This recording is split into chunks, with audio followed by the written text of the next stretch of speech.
عید کا دن اللہ کے حضور ذکر فکر میں گزاریے گا، دوستوں سے ملیے گا، رشتہ داروں سے ملیے گا، اچھے کھانے کھائیے گا، اچھا لباس بھی پہن لیجئے گا، لیکن یہ بات ذہن میں رکھیے گا کہ عید نئے لباس پہننے کا نام نہیں ہے، عید رنگا رنگ کھانے کا نام نہیں ہے، عید اللہ کے شکرانے کا نام ہے۔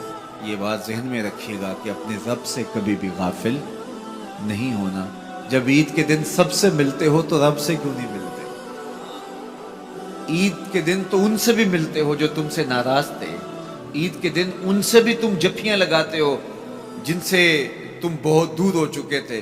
تم کہتے تھے کہ رسم زمانہ بھی ہے، دستور بھی ہے، آج عید کا دن ہے، آج تو گلے ملنا چاہیے۔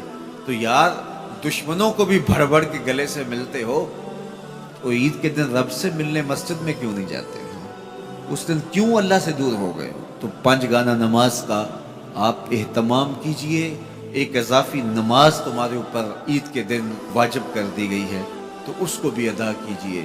اللہ کے حضور سرخروئی اور کامیابی کے لیے دعا مانگتے ہوئے ماہ صیام سے رخصت ہوں۔ روزوں کے اندر ہماری جو کوتاہیاں ہوتی ہیں، روزے کو ان کے پورے آداب کے ساتھ ہم رکھ نہیں پاتے، تو اس کا کفارہ صدقہ فطر کے نام سے ہمارے اوپر واجب کیا گیا ہے۔ ہر وہ شخص جو مال نصاب کا مالک ہے اور اس پر سال گزرنا شرط بھی نہیں ہے، تو اس پر صدقہ فطر واجب ہوتا ہے، اور صدقہ فطر کے ذریعے سے ہم غریب لوگوں کو عید کی خوشیوں میں شامل کرتے ہیں۔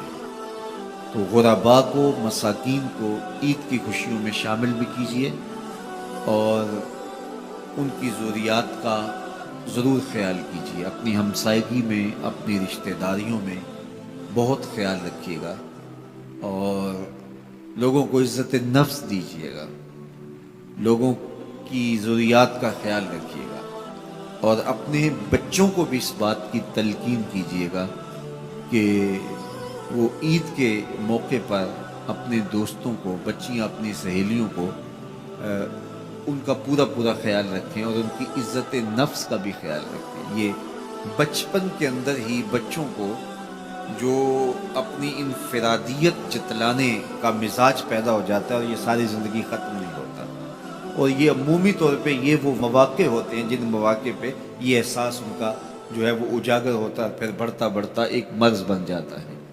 اس لیے بچوں کو بچپن کے اندر ہی دوسروں کا احساس سکھائیے، نہ کہ ان کے اندر احساس تفاخر پیدا ہو۔ اعتدال کے ساتھ ان کی ضروریات کو پورا کیجئے، لیکن آپ کا جو اطراف ہے، گرد و پیش کا ماحول ہے، اس کا بھی پورا خیال رکھا جائے کہ بچے احساس برتری میں مبتلا نہ ہو جائیں اور ایسی امراض ان کے اندر پیدا نہ ہو جائیں، بلکہ بچوں کو راہ خدا میں خرچ کرنے کی ترغیب دیجیے۔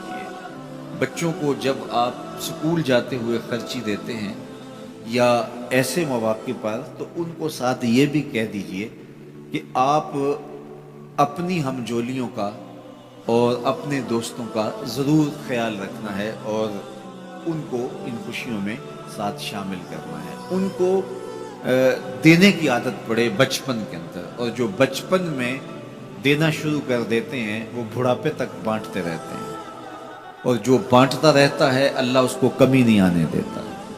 تو یہ مزاج اچھی طرح سے راسخ ہو، بچوں کے اندر پختہ ہو۔ تو یہ عید نئے کپڑے پہننے کا نام نہیں ہے، عید جو ہے وہ اللہ سے ڈرنے کا نام ہے۔ حضرت سیدنا فاروق اعظم رضی اللہ تعالیٰ عنہ عید کے دن رو رہے تھے، تو کسی نے کہا کہ عمر عید کے دن رو رہے ہو؟ تو کہا مجھے نہیں پتا میرے روزے قبول ہوئے ہیں یا کہ نہیں، میں مقبولین میں سے ہوں یا مطرودین میں سے۔